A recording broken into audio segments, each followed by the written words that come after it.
Good morning, St. Margaret's. Very blessed fifth Sunday in Lent to you. I want to start off this morning by extending my heartfelt thanks to Bishop Bascom for leading us in worship this morning. This is a busy time of year for us all, and so I'm so grateful for this chance to gather together, to be led by the bishop, and to worship the living God. We are now in the home stretch of Lent, right? Palm Sunday is a week from today, and that marks the start of Holy Week. But before Palm Sunday, every year on this fifth Sunday of Lent, we hear a story taken from those final precious days of Jesus' life. Often this story is one where Jesus spends time with his beloved friends, two sisters named Mary and Martha, together with their brother Lazarus. By this fifth Sunday in Lent, everything at last is coming into focus. As we look ahead to Holy Week, we know that the truth of who Jesus is and what he came to do, well, it's finally being revealed. If you're here last week, you'll recall that I described how the several different encounters that Jesus has throughout the Gospel of John are transformative. Jesus changes everything in John's Gospel. And John communicates this through a series of really rather simple images. As John explains it, because of Jesus, darkness becomes light. Woundedness becomes self-giving love. Ignorance becomes truth. Well, the story that we just heard a few moments ago, that narrative is the culmination of these encounters we've been hearing in John. If you're familiar with John, you may know that unlike the Synoptic Gospels, the miracles of Jesus are not called miracles, they're called signs. There are 7 of them in John's Gospel. And this story of Lazarus, this story of new life, is the final sign. In a sense, this morning's sign gathers up the previous 6 in John's Gospel. This morning's sign holds them together in a single powerful image. This is an inflection point in John's Gospel. It's an inflection point in this Lenten season that we're now in. And most importantly, and this is what I want to think about this morning, we're at an inflection point in the life of St. Margaret's Episcopal Church. We're at an inflection point in this work of discernment that we're doing as we think about how God is calling us into something new. How God is breathing new life in our midst. This image of Lazarus is so simple, and yet it's profound. Because of Jesus, death can become life. It's a simple image, and yet a great deal unfolds all around Jesus and Mary and Martha. It's a simple miracle in a lot of ways, and yet in and through these conversations we learn so much about what Jesus desires for those who follow after him. And what we learn is this: that Jesus offers us grace, Jesus offers us life. And we know this life because it enables us to embrace our past. It empowers us to trust in our present and to hope in our future. That's what our gospel text is all about. That's what Lent is all about. And that's what our parish in this moment is all about. As we step into the parish that we're meant to be. All right, let's keep this in mind as we turn our attention to the gospel text. As I mentioned a moment ago, we're in the final hours of the public ministry of Jesus Christ. And John tells us that Lazarus, a close and beloved friend of Jesus, has fallen ill. And while Jesus quickly learns of this illness through Mary and Martha, he doesn't quickly leave. No, he waits 2 full days before traveling to Bethany to see his friends. He does this even though he knows exactly what's going to happen to Lazarus. And Jesus explains that what's about to unfold is meant for God's glory, and yet everything at this point, early on in the story, is really rather mysterious. And what I want us to first pay attention to is how Mary and Martha respond to their loss. By the time that Jesus arrives in Bethany, Lazarus has been dead for 4 whole days. And Martha, she comes out. She rushes out in order to meet Jesus. She comes out, and the first thing that she does is she laments. She tells Jesus that if he had just been there, her brother Lazarus would not have died. Of course, later Mary says much the same. She later says plainly to Jesus that if only he had been there, then things would have been different. In their lament, in their pain, these sisters are looking to their past and they're struggling. It's here I want to pause for just a moment and remind us that while we know the end to this story, the women who lived it did not. Martha and Mary don't know where the story is going. All they have in this moment is their grief, and their grief is really rather raw. After all, they've spent themselves completely as they've cared lovingly for their brother. They've done everything in their power to nurse him back to health, only then to watch him die. And so they have little reason to believe that their future would do anything to heal their past. No, their lament is simply an expression of grief and confusion over everything that's happened. They want to know why God was absent when things went wrong. They want to know why God had failed to act.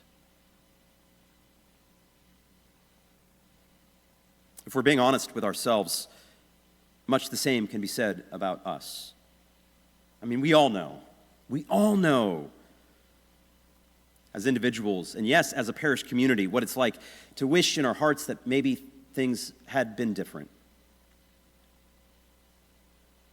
If you're here, you'll recall I spoke a few weeks ago about the need to make sense of our stories, the need to put the puzzle pieces together. Well, that need we have to do that work, it requires us to try and just wrestle with this rather basic question. Where is God when things go wrong?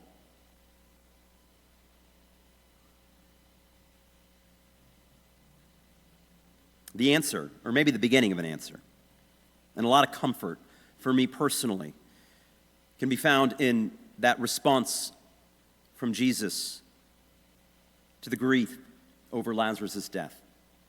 Before Jesus intercedes with his Father, before Jesus calls Lazarus out of the tomb and into new life, John tells us that Jesus wept. Jesus wept. Friends, one of the great wonders and the great gifts of the Incarnation is not only that the God of the universe would dwell among us, as John puts it, but also that God would weep. That God would weep with us and would weep for us. God knows firsthand our pain, our lament, our trauma, our grief. And if we can embrace this truth, we can perhaps begin to embrace our past. We will never be fully in control of life. Our world on this side of eternity will remain stubbornly riven and broken. And yet we can still trust that if nothing else, God is with us. And that God never stops loving us.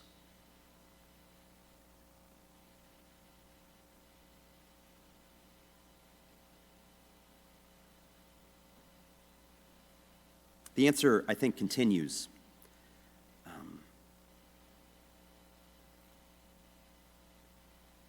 The work of embracing our past continues when we can come to a place where we trust in our present and we hope for the future.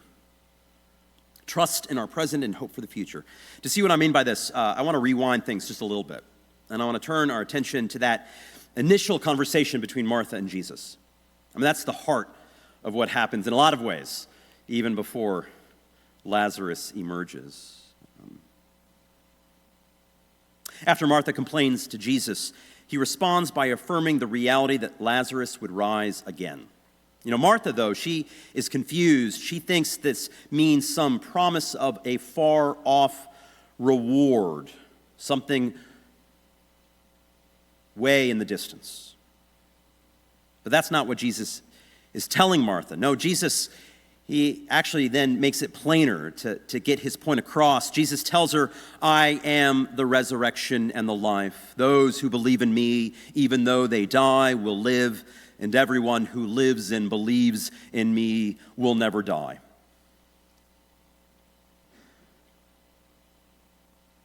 These are beautiful words from Jesus.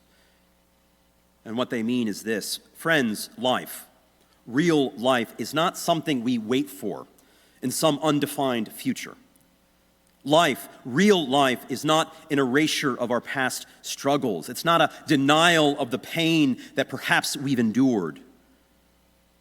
No, the life that Jesus was offering Martha 2,000 years ago, and the life that Jesus, I'm convinced, is offering us this morning, is a healing gift for us to possess, to treasure now, in this moment. And as we possess this gift, it orients us in a new way, both to our past as well as to our future. This, of course, means life after death. We do await a resurrection because of Jesus, the risen one.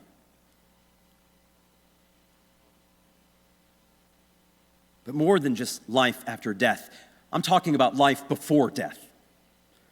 A life that enables us to weather the storms of this world, to see, even if faintly, the reflection of God's glory in all that we experience, all that we go through, both the sweet as well as the bitter. Now, Jesus tells us this when he says that even though we die, we still will live. To be clear, followers of Jesus are not immune from suffering or heartache. No, followers of Jesus receive a life that carries them through the sufferings and the heartache. It carries them day by day into eternity itself, such that even in the midst of loss and even death, there is not simply life, but life abundant. And once we fix our eyes on that truth, we'll understand the full scope of our lives, the past as well as the future, the valleys as well as the mountaintops, the heartache as well as the life.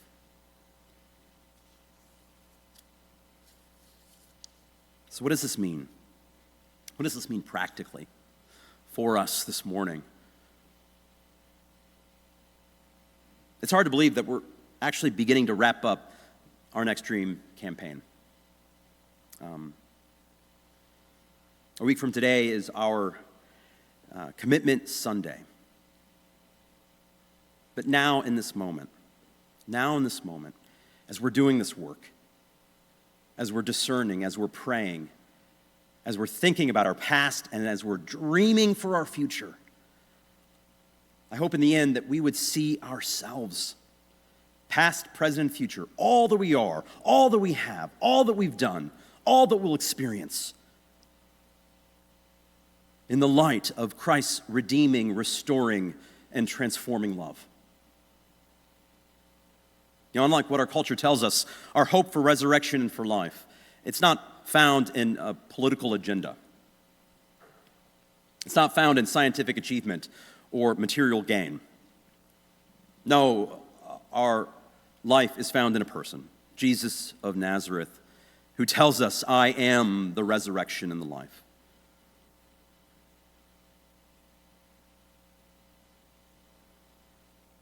And after Jesus speaks those words, Lazarus emerges from the tomb. What does Jesus say? Unbind him. Friends, I'm convinced that so much is waiting to be unbound. We've been given so much. We have so much to celebrate. We have so much life that God has already given us and is waiting to pour out in new and exciting ways. I feel like we're waiting to be set free. And that's a wonderful thing. And so this is our moment. This is our opportunity, my friends. So let's take that next step. Let's give our past to Jesus. Let's offer to Jesus our future as well. And today, this day, this season, this campaign, may they be filled with the joy and the meaning, the hope, and dare I say, the glory that is Christ's resurrection life.